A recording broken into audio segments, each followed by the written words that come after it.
Je n'oublierai jamais ce soir où, sous la pluie battante de Paris, Léo m'a regardé droit dans les yeux et m'a dit, « Gédéon, notre amour est une bombe à retardement.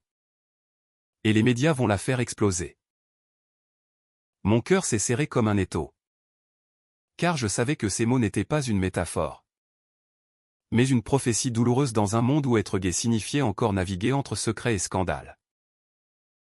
Et pourtant, à cet instant, je n'ai pu m'empêcher de l'embrasser, scellant ainsi notre destin dans une tempête d'émotions qui allait nous déchirer et nous reconstruire. Cette nuit-là, la Seine charriait des reflets d'or sous les lumières des ponts. Mais mon esprit était ailleurs, tourmenté par des pensées que je n'osais pas formuler. J'étais Gédéon Moreau, un journaliste de 30 ans, habitué aux coulisses sombres de la presse parisienne. Ma vie avait toujours été un équilibre précaire entre ambition professionnelle et une identité que je gardais enfouie au plus profond de moi.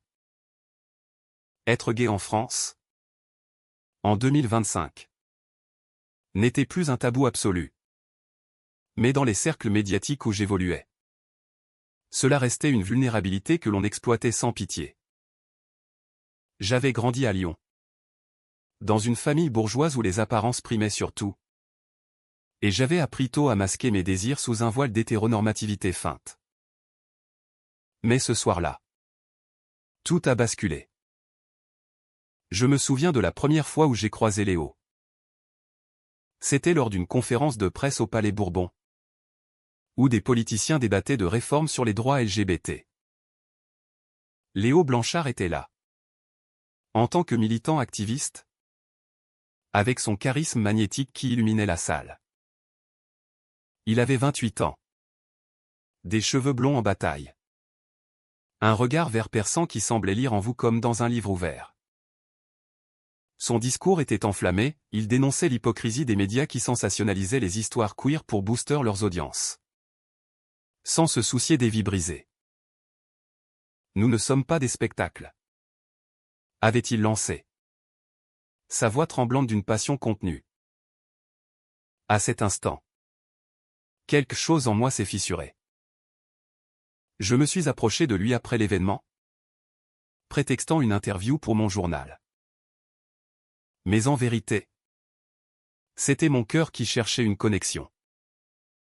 Nos conversations ont commencé innocemment, autour d'un café à Saint-Germain-des-Prés. Léo parlait de son enfance à Marseille, d'un père absent et d'une mère qu'il avait soutenue quand il avait fait son coming out à 16 ans. La France est belle, Gédéon. Mais elle cache ses cicatrices sous des couches de romantisme. M'avait-il confié, ses yeux plongeant dans les miens. Je me sentais exposé, vulnérable. Pour la première fois, je n'avais pas à jouer un rôle. Mes pensées intérieures bouillonnaient, pourquoi ai-je attendu si longtemps pour ressentir cela? Est-ce de l'amour? Ou juste le soulagement de ne plus être seul? Nous avons ri de nos peurs communes, de la pression sociétale qui nous poussait à nous conformer. Bientôt, nos rencontres se sont muées en promenades le long des quais, où nos mains se frôlaient accidentellement, envoyant des frissons le long de ma colonne vertébrale. Mais déjà, les ombres planaient. Mon rédacteur en chef, un homme cynique nommé Pierre, flairait une histoire juteuse. Moreau. Ce militant, Blanchard. Il y a du potentiel. Creusez. M'avait-il ordonné. J'hésitais, car je sentais naître en moi des sentiments profonds pour Léo. Suis-je en train de le trahir avant même que notre histoire commence? Me demandais-je en rentrant chez moi, dans mon appartement exigu du Marais. Léo, de son côté, me confiait ses doutes sur les médias, ils nous utilisent. Gédéon. Ils transforment nos luttes en drames pour vendre du papier. Ironie du sort. Je faisais partie de ce système. Pourtant, je ne pouvais m'empêcher de l'aimer. Notre premier baiser. Sous un réverbère près de Notre-Dame. Fut un mélange d'euphorie et de terreur. C'est lui, pensais-je. C'est l'homme qui pourrait tout changer. Au fil des semaines, notre relation s'approfondissait. Léo m'emmenait dans des bars cachés du quartier gay, où la musique pulsait et où les couples s'embrassaient librement. Mais en moi, un conflit rageait, mon travail exigeait que je rapporte des scoops. Et Léo était impliqué dans une campagne contre une loi controversée sur l'adoption pour les couples homosexuels. Si tu écris sur moi, fais-le honnêtement, m'avait-il dit un soir, alors que nous partagions un vin rouge dans un bistrot. Sa confiance me poignardait. Comment lui avouer que Pierre me pousse à sensationnaliser? Mes nuits étaient hantées par des cauchemars où je le perdais à cause de mes mensonges. Puis vint le premier choc. Lors d'une manifestation place de la République, Léo fut arrêté pour désobéissance civile. Les caméras étaient partout. Et je fus assigné pour couvrir l'événement. En le voyant menotter, criant pour les droits, mon cœur se brisa. Je dois le protéger. Mais mon job, pensais-je, déchiré. J'écrivis un article neutre. Mais Pierre le révisa, ajoutant des insinuations sur la vie privée de Léo. Quand l'article parut, Léo m'appela. Furieux, c'est toi qui as écrit ça? Tu m'as trahi. Sa voix, brisée, me transperça. Je niai, prétextant des édits. Mais le doute s'installa. Suis-je un monstre? Me torturais-je intérieurement? Notre amour naissant était déjà entaché de suspicion. Malgré cela, nous nous réconciliâmes. Léo, avec sa générosité innée, me pardonna. Nous sommes tous piégés dans ce système, murmura-t-il en m'enlaçant. Mais je sentais que les médias, comme des vautours, attendaient leur heure. Ma carrière progressait, grâce à des infos glanées auprès de Léo. Et je me haïssais pour cela. Combien de temps avant que tout explose? Pensais-je. Alors que nous marchions main dans la main sous les arcades du Louvre. La France, avec ses idéaux de liberté, semblait nous narguer. Les mois suivants furent un tourbillon d'émotions contradictoires. Léo et moi vivions notre amour en cachette, évitant les regards indiscrets des paparazzis qui infestaient Paris. Nous passions des week-ends à la campagne, en Normandie, où les falaises abruptes surplombaient la mer agitée. Miroir de nos âmes tourmentées. Là, loin des flashs, Léo me révélait ses peurs les plus intimes. J'ai perdu des amis à cause de ma sexualité. Gédéon. Et toi? Qu'as-tu sacrifié? Sa question me hantait. Tout, pensais-je. Mais je ne peux l'admettre. Mon enfance réprimée ressurgissait, les moqueries au lycée. Les regards de dédain de mon père quand il soupçonnait quelque chose. Léo m'aidait à guérir. Mais je sentais que je le minais de l'intérieur. De retour à Paris, le travail reprenait ses droits. Pierre, mon chef, me pressait pour plus de détails sur la vie de Léo. Il y a une rumeur sur une relation secrète. Si c'est toi. Moreau. C'est de l'or. Ricana-t-il lors d'une réunion. Mon estomac se noie. S'il savait. Me dis-je, feignant l'indifférence. Léo, ignorant tout, continuait sa lutte. Il organisait des ateliers sur l'acceptation de soi dans les écoles. Et je l'admirais pour cela. Mais un soir, alors que nous dînions chez lui, Dans son appartement du Bastille. Il me confia un secret, j'ai été impliqué dans une affaire il y a des années. Une manifestation qui a mal tourné. Les médias l'ont déformé. Ses yeux s'embuèrent. Pourquoi me dit-il ça maintenant? Pensai-je. Sentant une opportunité professionnelle que je haïssais. Le conflit intérieur s'intensifia. Je commençai à rédiger un article sur les militants LGBT. En m'inspirant de Léo, mais sans le nommer. Pourtant. Pierre insista pour des noms. Ajoute du piquant.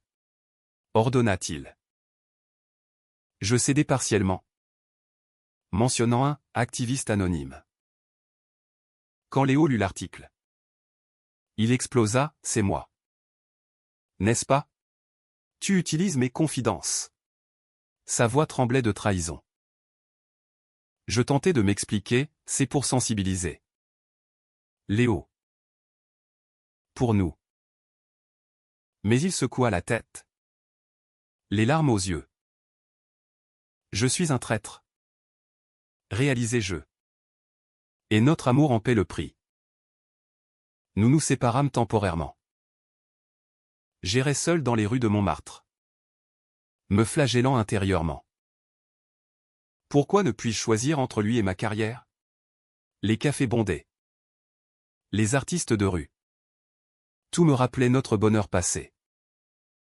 Léo m'envoya un message, rencontrons-nous au jardin des Tuileries. Là.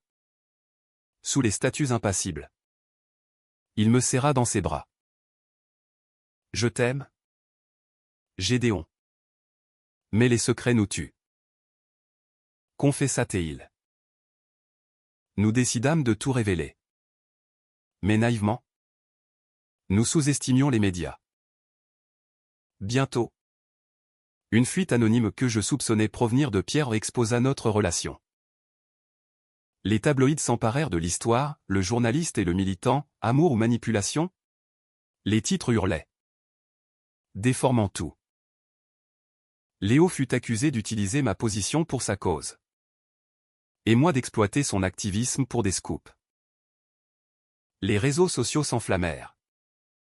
Avec des commentaires haineux, homophobes d'un côté. Accusant de corruption de l'autre. C'est ma faute? Pensai-je. Effondré dans mon bureau. Léo, harcelé par des appels, se referma. Ils nous détruisent.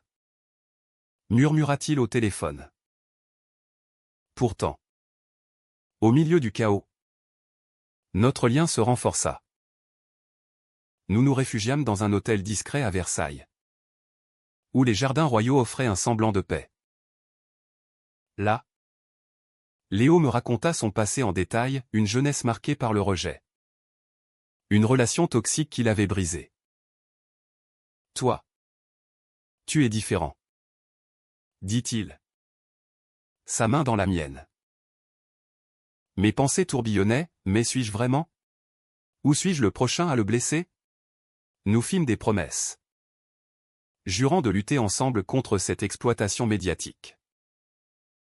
Mais le pire arriva. Pierre me convoqua, publie un exclusif sur Blanchard. Où tu es viré.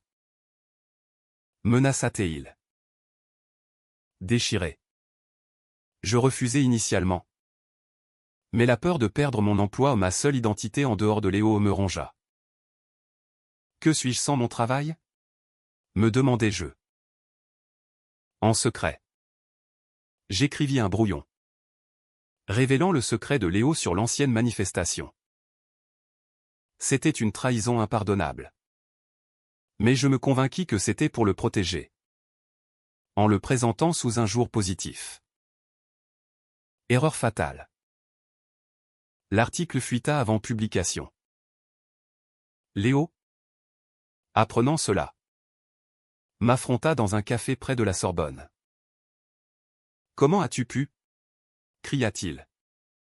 Les yeux rougis. Je balbutiai des excuses. Mais il partit en claquant la porte. Seul. Je m'effondrais intérieurement, j'ai tout perdu. Notre amour. Sacrifié sur l'autel des médias. Les jours suivants furent un enfer. Paris. Autrefois romantique. Devint une prison de regrets. Je bombardais Léo de messages. Suppliant son pardon. Mais il resta silencieux. Mes collègues me regardaient de travers. Murmurant sur mon « scandale gay ». Pierre, triomphant, publia l'article malgré tout, le déformant pour maximiser le buzz. Les titres clamaient « Le militant caché, secret d'un activiste LGBT ». Léo fut vilipendé. Accusé de hypocrisie.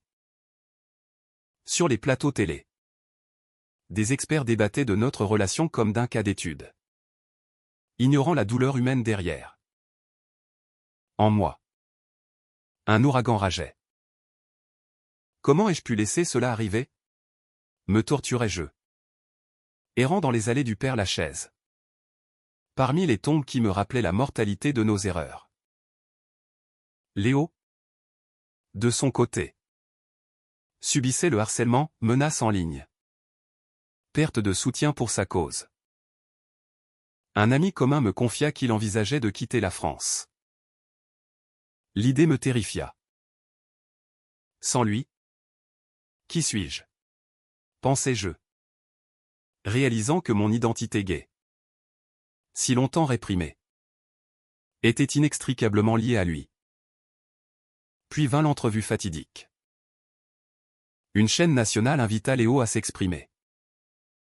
Je regardais, le cœur battant, depuis mon salon sombre. Il apparut, élégant mais brisé, et dénonça les médias. Mon histoire avec Gédéon a été exploitée pour des clics. C'est une trahison. Pas seulement personnelle, mais sociétale. Ces mots me transpercèrent. Il évita de me nommer directement. Mais l'implication était claire. Les téléspectateurs réagirent, certains empathiques, d'autres furieux. Moi, je me sentais comme un criminel. Il a raison. J'ai été l'outil de ce système. Motivé par la culpabilité, je décidai de contre-attaquer. Je contactai des alliés dans la presse indépendante, révélant les pratiques de Pierre, comment il manipulait les histoires queer pour du sensationnel. Mais avant que cela n'explose, un twist inattendu survint. Léo m'appela, rencontrons-nous à la Tour Eiffel. Ce soir. Sa voix était neutre. Mais mon espoir renaquit. Sous les lumières scintillantes. Il m'attendait, les bras croisés. Pourquoi? Gédéon? Demanda-t-il. Je confessai tout, ma peur, mon ambition, mes doutes intérieurs. Je t'aime plus que ma carrière, avouai-je enfin. Il pleura. Et nous nous embrassâmes. Mais avec une réserve nouvelle.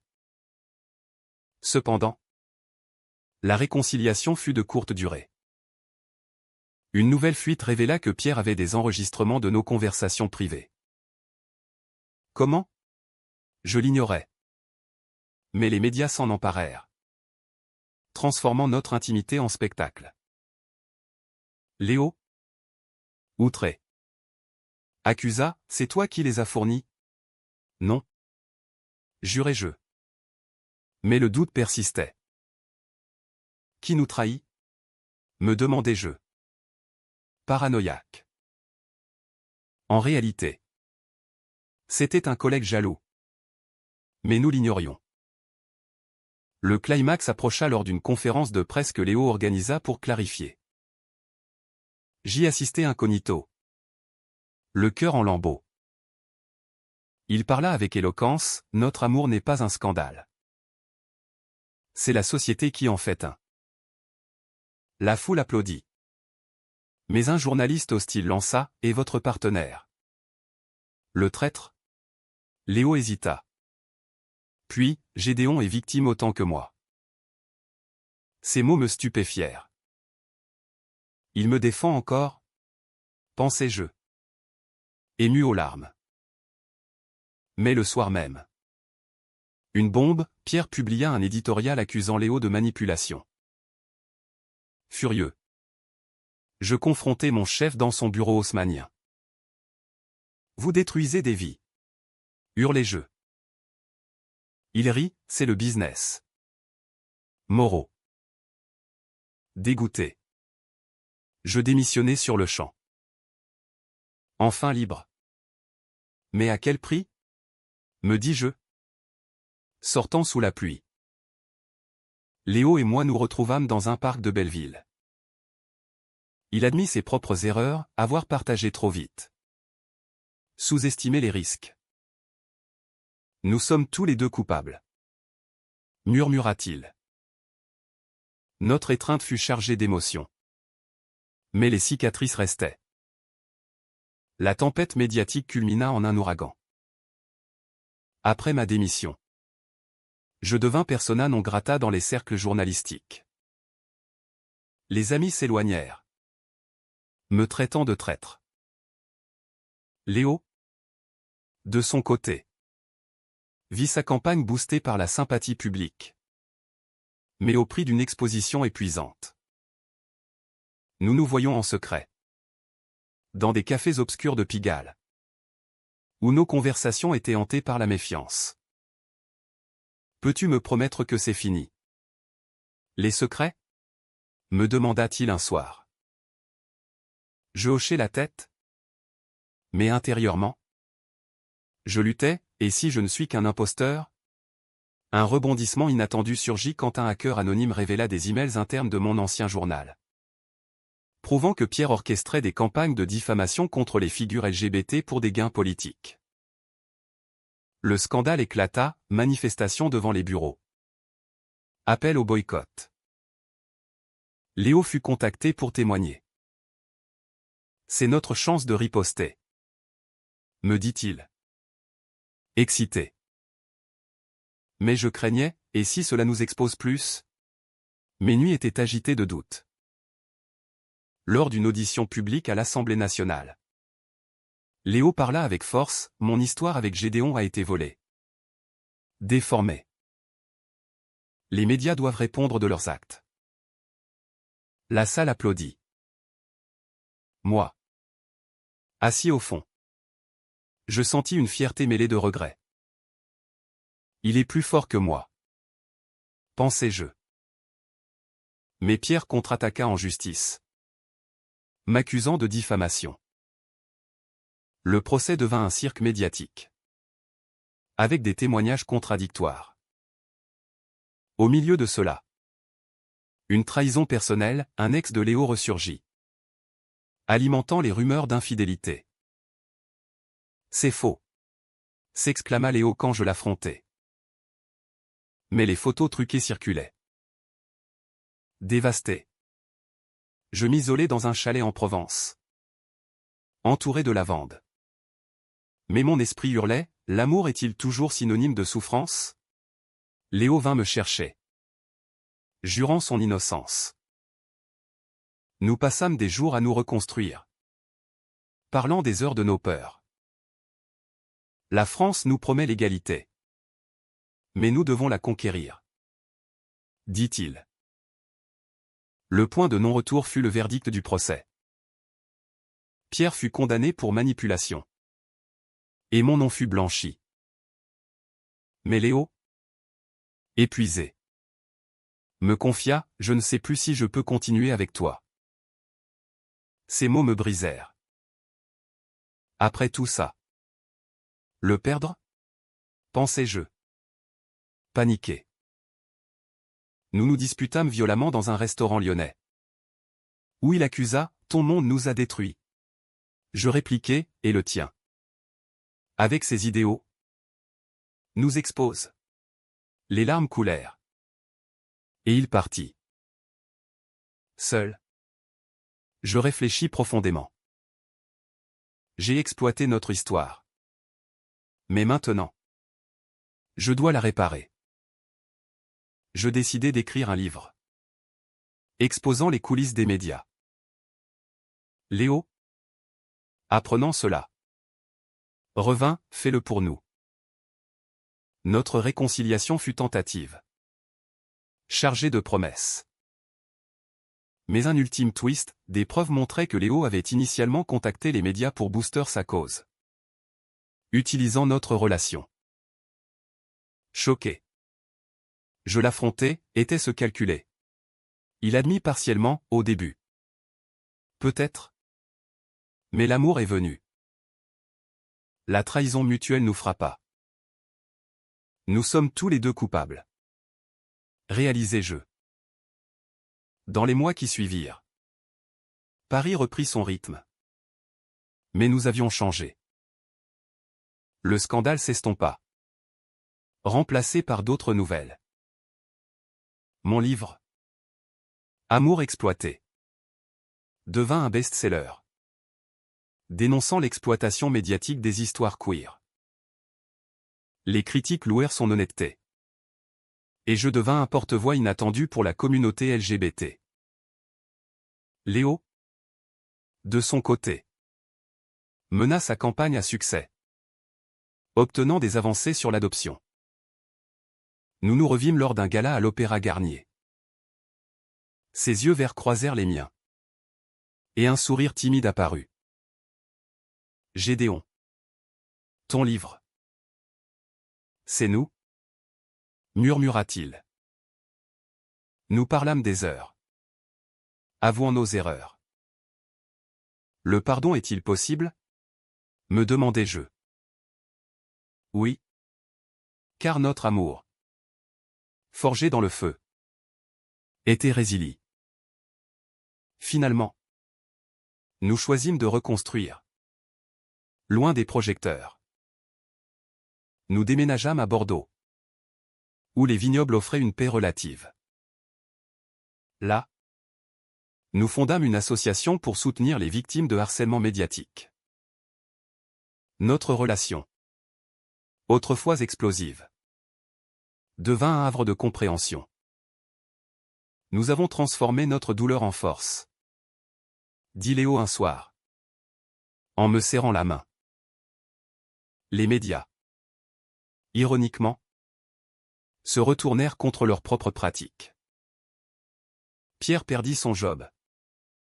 Et des réformes éthiques émergèrent. Notre histoire, exploitée, devint un catalyseur pour le changement. La France évolue, pensais-je. Et nous avec elle.